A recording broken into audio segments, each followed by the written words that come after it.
sure. We'll cover whatever questions. We got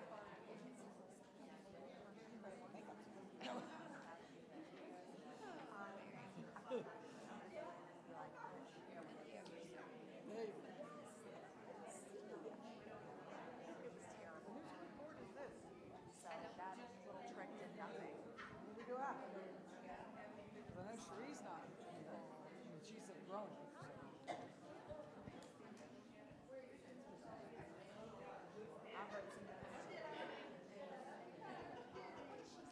Oh, well, that would make sense. Oh. I'm like, whose is this stuff? I was trying to cross out the references, like all the Gotcha. pictures. So we'll yes. Gotcha. Yes, because you know I wrote my notes. How in the world is he? I don't like those lines. I always do I that. was like, I don't know. I just asked her. There She you said go. okay. Yeah. Same way. Just like Whitney That's hates why to do mine, stuff like because you that. know, I'm half blind, takes so many No. pages because I had to make it bigger, even though I have glasses on. Oh yeah. How you doing, Miss Nancy? Good. Like Amber? No. April. Who's again with an A? I think she's great. I'm excited. I don't even see her. Good. Good.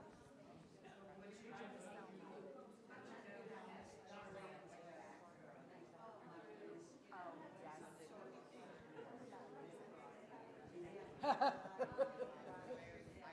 And the black belt.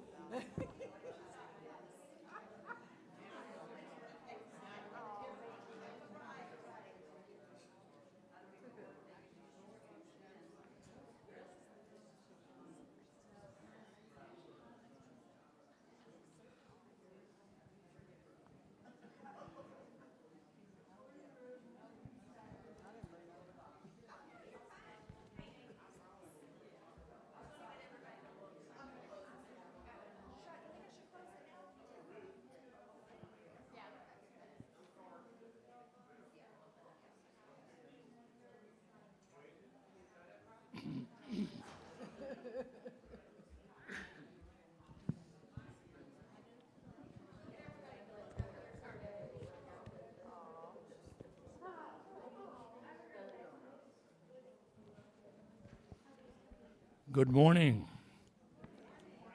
I'm Jim Dillon for the Communication Council this morning, and thank you very much for attending this panel discussion. We're delighted you're here, and there's a great deal of information relating to resources available to you at Richfield that you'll learn about this morning. Just to note that the Communication Council was formed to improve communication and information flow from the Richfield administration to residents and vice versa, from residents to the administration. The council thinks that with exchanging this information that we need to know and can use or should use the resources available to us here on campus and certainly give us some information as to how those resources might be accessed.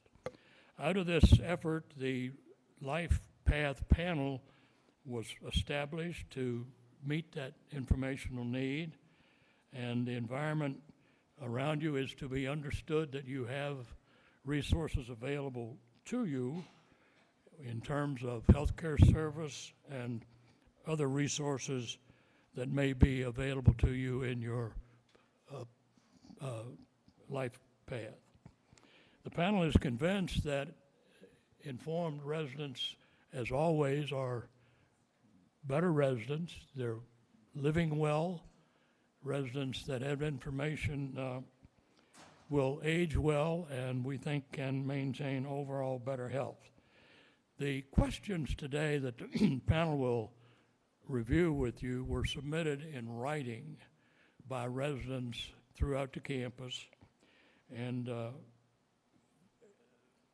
the result of that is that today there will be no questions following the panel or interrupting a panel. We would suggest, if you don't have it, get a sheet of information that you may have on resources available to you, and that particular individual on staff that might be involved with that particular area. That person will welcome your contact and certainly respond to information that you might need in making the decisions that you need to make in life here at Richfield. With that, I'll ask the panel to introduce themselves, and we could start with that. Amy, would you lead us off in that regard, please? Sure. Good morning. I'm Amy Storr. I'm the Director of Home and Community-Based Services.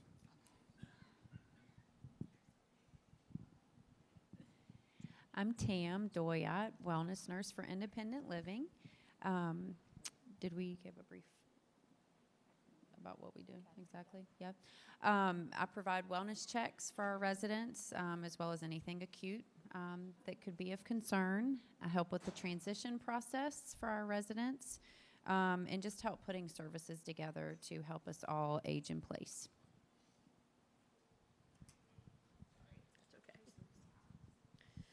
And I'm Whitney Moore, the service coordinator here for Independent Living at Richfield. And my primary job is to just kind of help you with resources on or off the campus, as well as just make you familiar with our campus.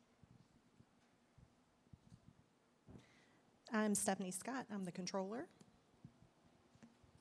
I'm Deidre Wirt, the Director of Nursing for the Oaks and the Joseph Thomas Center. I'm Jennifer Hanks. I'm the Director of Sales and Admissions for Independent and Assisted Living. Hi, I'm Mary Clements. I'm the Chief Financial Officer.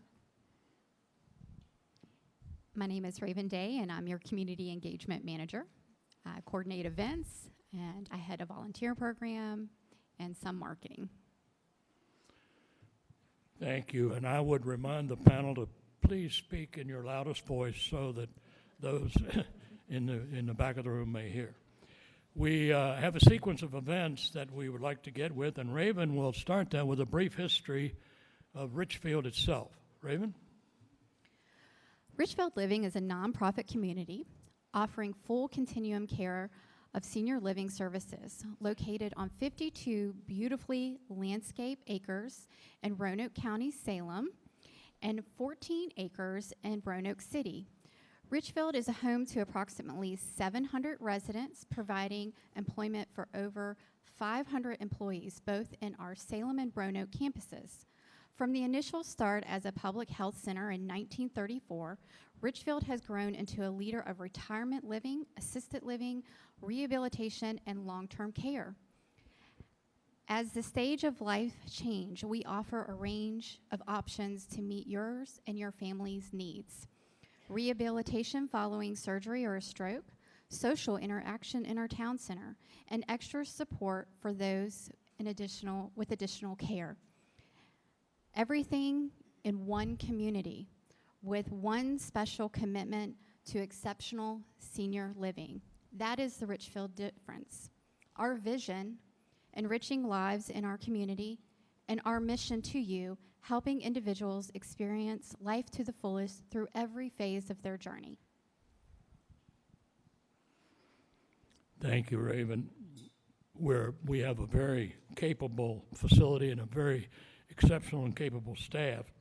Amy's going to tell us about the structure of their organization. Amy? Yes, so you all know all of our independent living facilities have a building manager, and you all know who your building managers are. Our two assisted livings on campus, the Oaks and JCT, each have an administrator and a director of nursing. Deidre is the director of nursing for both assisted living facilities. Debbie Conway is our administrator for the Oaks, and April Morris is our newest administrator for JCT. And then we have our health centers. We have one here in Salem, of course, and then we also have one in Roanoke. And those buildings also have administrators and directors of nursing. Our administrator in Salem is Andy Jones, and Sarah Hines is our administrator in Roanoke. I did want to say that we have two members of our sales and admissions team. Jennifer is one, and Kim is the other, and Kim is in the audience somewhere. Or maybe, oh, there she is.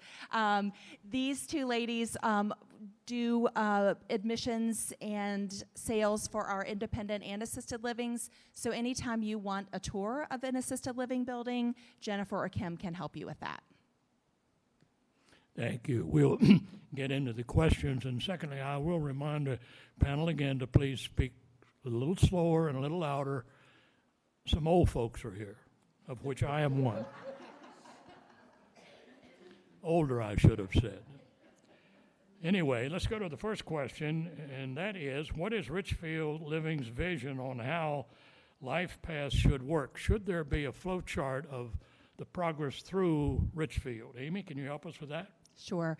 So our goal is for each of you who have moved into our independent living facilities or assisted living is to be able to have that continuum of care on campus.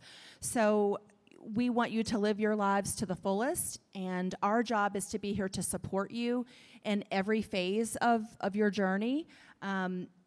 What is great about our campus is that we do have a continuum of care. So if you do experience health issues or an event such as a fall and you need extra support, we have resources on campus that we can offer to you, and we also have resources outside of campus that we can help plug in so that you can live independently. If, for example, that cannot happen, then that is where the life path process comes in. Can you give us a demo of resident moving through the process? Sure. So if you do experience a health decline, whether it be a fall or your health is just declining and you are not able to be as independent as you used to be, what we will do, Tam and Whitney are very much involved in the process. They will, Tam will talk about it a little bit more, but we have a daily briefing that several members of this team and others who are not on the panel attend every single morning, Monday through Friday, to talk about you all, to see, you know, if there have been changes that we've noticed about you, if maybe your neighbor has said, hey, I'm concerned. Whether you've come to us and have brought concerns to us, we talk about that and we talk about ways that we can help you. What programs do we want to offer to you? What do we need to talk about in regards to what are the next steps? If you have family members who are designated as people that we can speak to, power of attorney, or people we can speak to about your medical health and how you're doing physically and functionally, we will bring those family members in as well. So what we'll do first is see if we can provide services on campus to you, meaning concierge services, and concierge services can provide companionship. I was going to say hands-off sort of care. They cannot help with helping you bathe or dress or go to the bathroom, but we can do things like offer companionship, help you with meal prep. If you need help tidying your apartment, we can do things like that. We can also look at home health services. If you have a wound or you're not taking your medications independently, home health can help with that. If you are experiencing weakness or balance issues, we would talk about the wellness program with Susan Bryant. We could also talk about our outpatient rehab services where you can get an order from your physician and get physical therapy services. If all of these things are not showing an improvement, if you're not still able to live independently, meaning you can't perform your activities of daily living, you can't bathe or dress, you're having trouble, you're having falls, you're not remembering your medications, then we'll start the process of talking about transitioning to assisted living. What we do when that happens is we have a new process in place where we will perform an assessment, and it's a three-pronged assessment. The first is a cognitive assessment where we'll test your memory, your ability to concentrate, your attention span. Then we will assess your function. So Tam and Whitney will take a look and see how you move about in your apartment. Can you open your kitchen cabinets? Can you get in and out of bed? Can you get in and out of the shower? And we'll notice things that you might need some help with. The third part is a financial assessment. Mary, our Chief Financial Officer, and Stephanie, our Controller, will talk a little bit more about that. But those are sort of the three-pronged approaches to our assessment to determine whether you are appropriate for assisted living. Our sales team is very involved in the process, as well as Deidre. She will come over and speak with you and assess you and see what kinds of needs you may require when you do move to assisted living. Thank you. So far, I'm totally convinced I need assisted living. I'm wondering if an explanation of the process of moving from independent living to assisted living, could we get a bit of information on that, Tam? And then Whitney and Amy, if you would, finish up. Yes, absolutely. I think the one thing that we want to just make everyone aware of is it's not an overnight process. So our whole IL team works very closely together. And if there's any concern, like Amy was saying, there are some assessments that will be done by our team members. And if we needed to perhaps get your doctor involved, if we felt that, living independently was just, was really a safety concern, then we would do that. And there's also a financial piece going from independent living to assisted living, which, again, this is a new process that we have. Yeah, it's just not an overnight process, but we all work very closely to make sure everybody is safe where they are. Did you want to touch? Whitney? Just to kind of piggyback on that, it does take time. It's a process in place. So it is a rather lengthy paperwork trail. So we do the best that we can just to try to help ease any kind of fears you may have too. So we're always an open door. So always reach out. And just to wrap up, our goal is for you to be as independent and as functional as you can be in the setting that you're in. Our goal is not to move people to different levels of care. We want you to be as independent as possible. So that's why we try to offer as many services as possible. And the last step is that we would talk about moving to the next level of care. Thank you. Tam, could you tell us what happens when who the first one is to contact should you have health changes? Sure. So, if there's something going on during the week, of course, your building managers or myself, and we do have a list of contact information over here for you to grab. On the weekends, most of us are not here unless there's a function, so that's when you would, refer to your family members if something was urgent, and team members are not here, or of course 911. To also assist with that, we do have a new system coming in that's called Quantum. So you'll hear more about that in a letter that'll come out later this week. But basically what Quantum is it's an overlay to our facilities, and right now they're doing what's called mapping. And so if you were to have the pendant that Quantum has, then if you were to fall down outside and you push the button, it will triangulate and call 911 and the resident services number, and they will know where you are on our campus. You could be down by the pond, you could be up at Knollwood. It's not just for inside your apartment. So when I get the letter out, it will tell you there will be a cost for the pendant if you would like it. It is not required.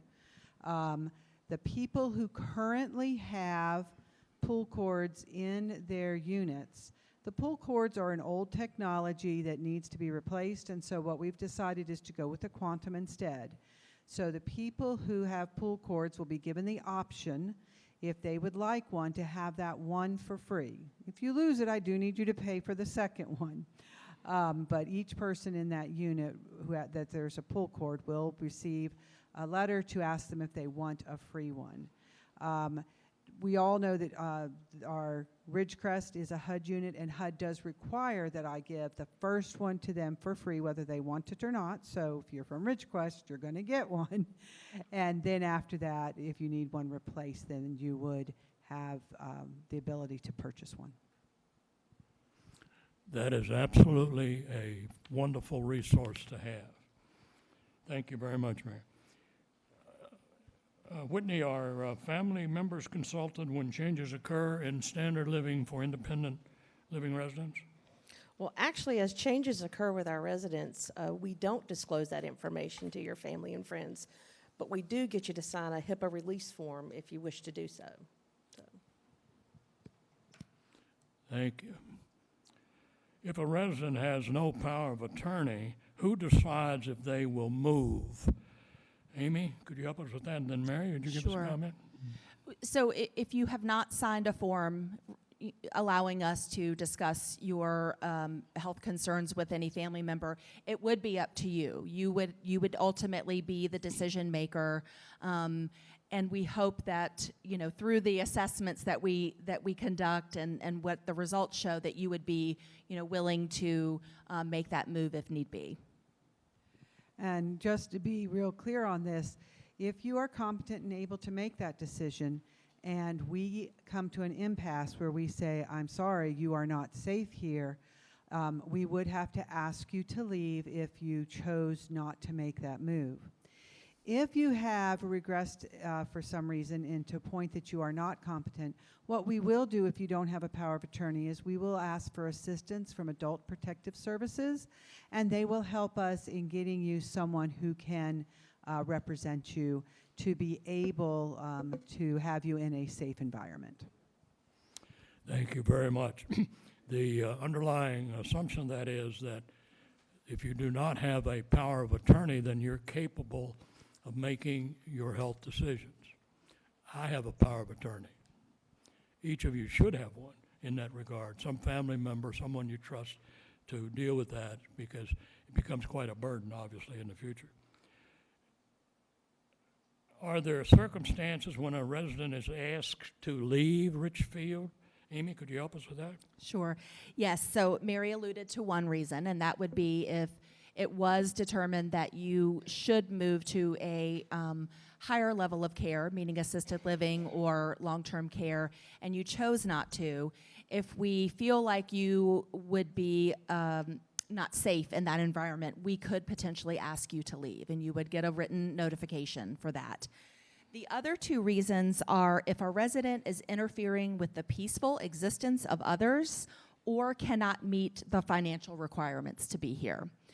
I wanted to touch a little bit on a resident interfering with the peaceful existence of others. So we do have a process in place if there are concerns with residents who may be interfering. That process is sort of a three-step process. If that happens, a resident will be spoken to verbally about the issues or the complaints. If it continues, there is a written notice that will go to that resident. If it continues beyond that, a formal letter will be sent to the resident by the building manager. This process is managed by your building manager. And all of those residency requirements are in your handbook. So please, I know you got a lot of information when you moved in, but refer back to that handbook to read through. You know, it could be things like being loud, you know, during hours where people are, you know, it's nighttime and people are trying to sleep. So anything that would disrupt the peaceful living of the residents would be considered to have to go down the process of addressing those issues. Thank you very much. Just keep in mind there are no fraternity parties allowed in the dorm. Well, we'll get to a couple financial issues, and one of them is that has been mentioned often is just how long can one stay in independent living when the assets are exhausted. Mary, would you respond to that? Yes, currently there is no program to assist independent living residents when they no longer have funds.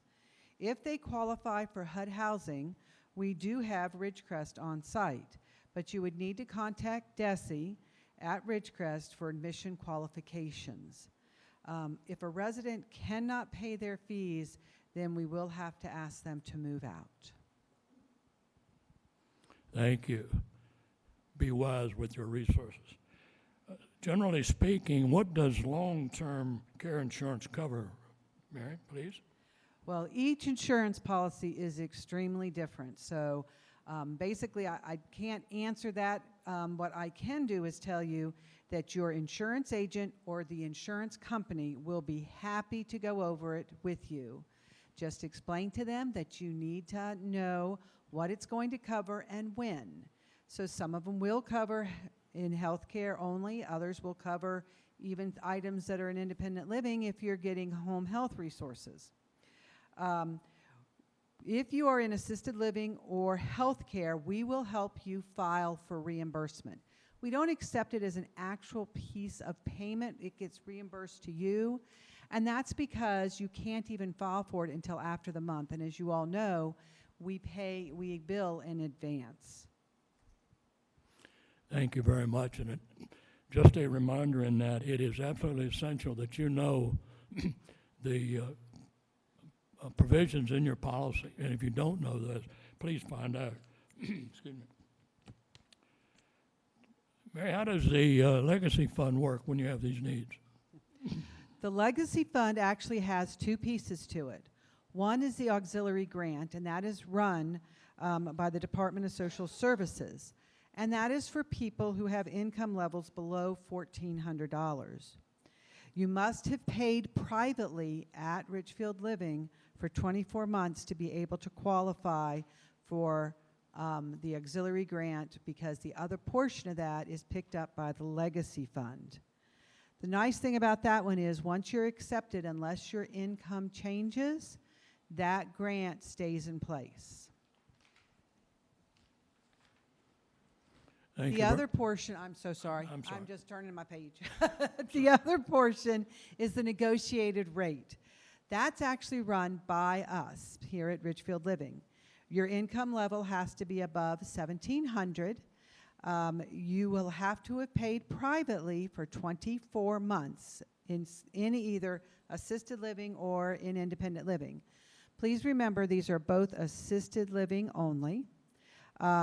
This is a one-year option to assist the resident to research and locate a new facility that has additional charitable resources. For 1 year, the Legacy Fund picks up the difference in the market rate and the price that you're going to then pay for that unit.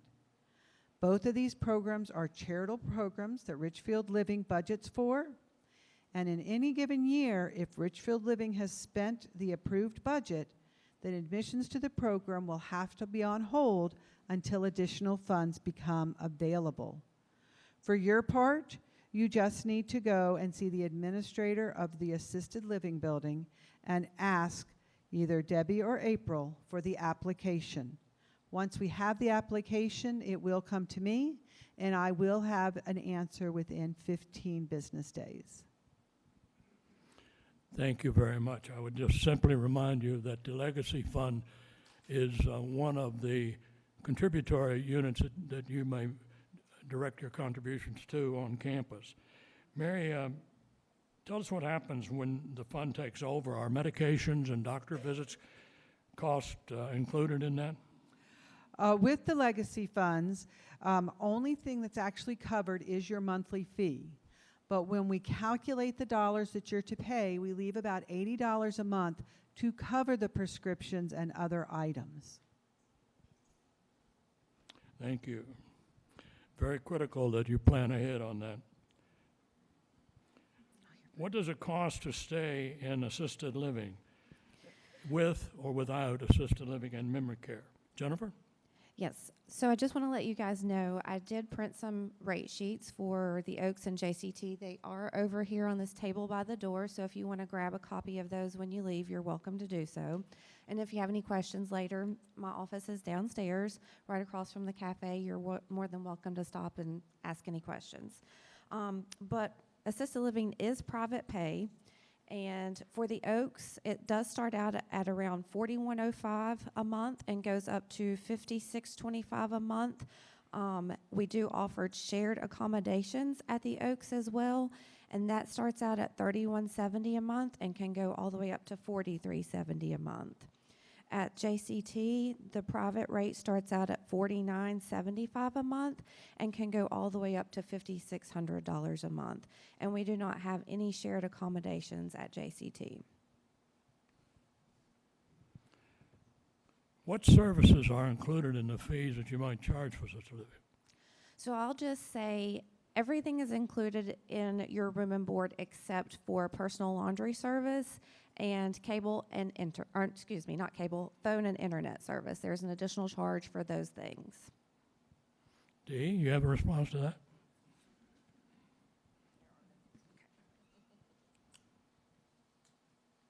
So there's 3 levels of care in the assisted living: residential, which requires no hands-on assistance from the team members; assisted living, so they can help you with 1 to 3 of your ADLs; and intensive would be if they have to help you with 4 or more.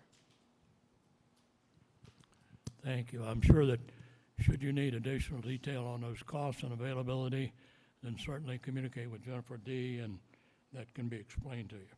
Question for Jennifer: can a spouse live with a resident in independent living? In assisted living, absolutely. So we would just, how that would work for your rates, we would look at the shared rates, and then there's also a second person fee of $27.35. So one spouse would pay the shared rate, and then the second person or the spouse would pay the second person fee of $27.35. What happens in assisted living? Is there room for a spouse in assisted living? Yeah, so I answered that for assisted living. So yes, that was for assisted living, and you can live together in independent living or assisted living, either or. Great.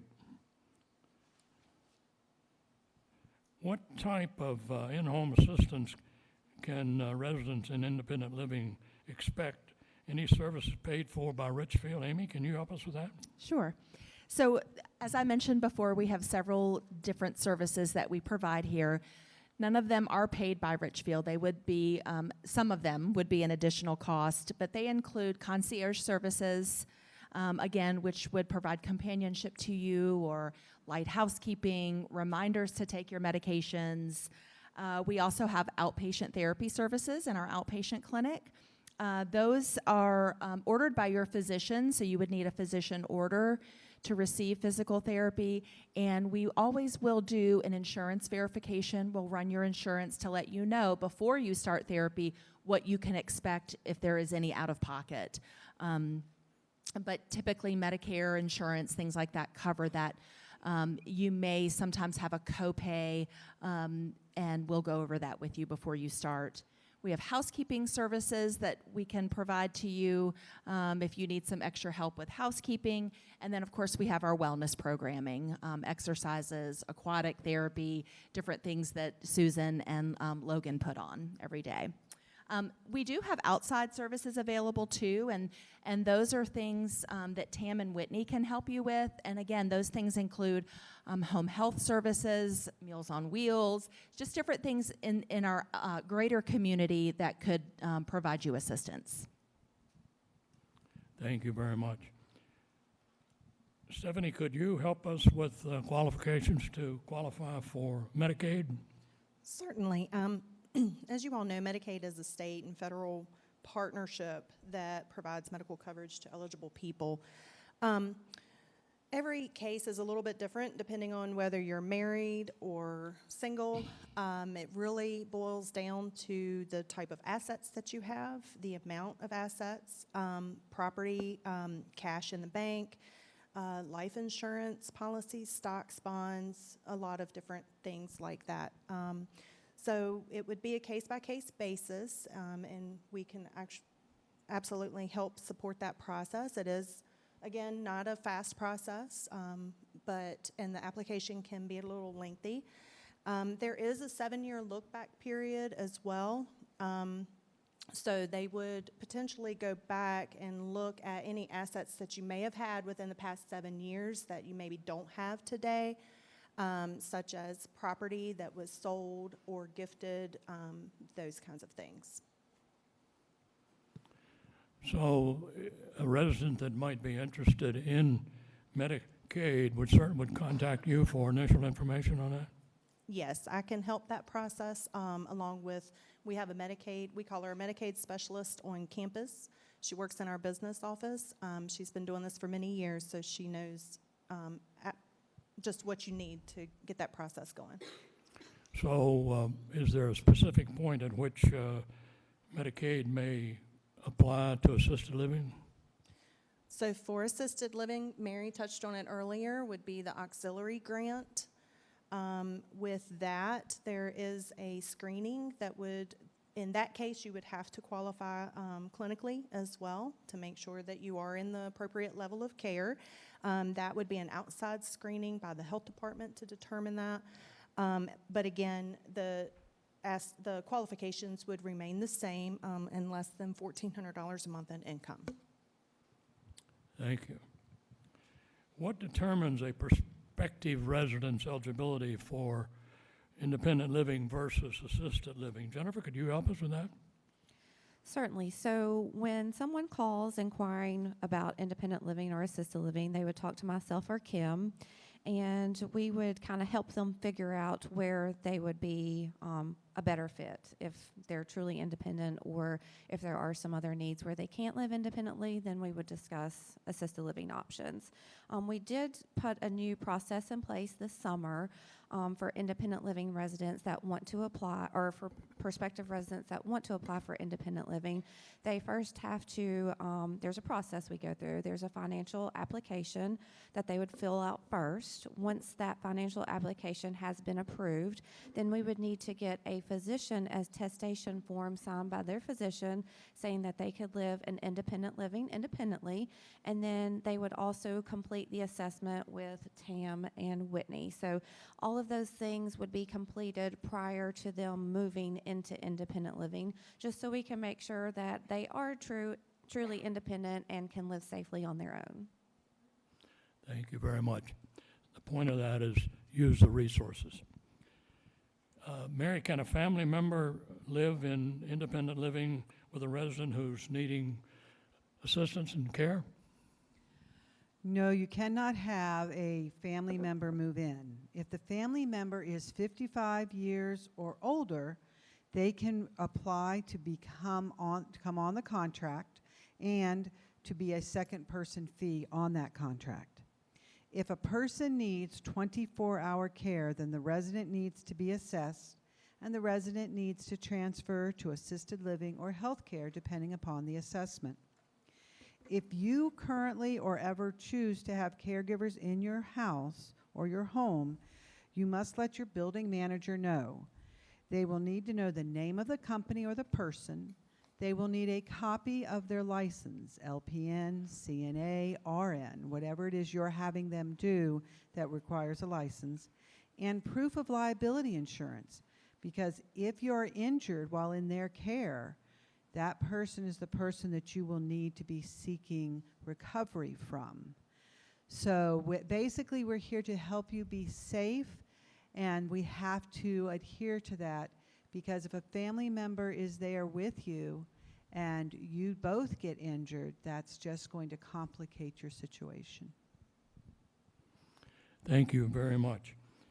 One of the questions that has been added to the list, and I think as a result of Richfield's billboard advertising, is how do residents receive the bonus for encouraging new residents to move in? Mm-hmm. That's very important to know. So yes, we started the new resident referral program in July, and the referring resident will receive a $2,000 credit to their Richfield Living account, a one-time payment check, or they can decide to donate to the Richfield Legacy Fund as a tax-deductible benefit.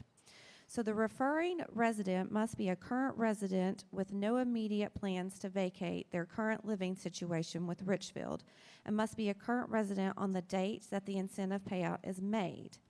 If they are not residing at Richfield, then they forfeit their incentive. The Richfield Living resident is to reach out to myself or Kim with the name and contact information of the prospective resident, or the prospective resident can reach out to myself or Kim. However, The resident must reach out and report during their first communication the name of the referring resident in order to track the process completely. No late notifications will be allowed or permitted. The move-in must take place within 60 days of the initial contact with the sales department.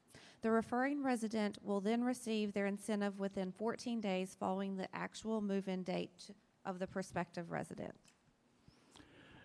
Thank you very much. I was chatting with a resident last week who was determined to work out a scheme to move from residence to residence to qualify. We'll see how that develops. That wraps up the questions that we have had submitted. Certainly, I think you would agree with me that we've had a wonderful panel, and they certainly deserve your appreciation. Thank you so very much. And I would encourage you to certainly take the listing of resources, and I think each of us find this somewhat of a personal effort in what we think we need for the future. That can be done in privacy and confidence with the panel member that you might approach for information. Thank you for coming. Have a good day.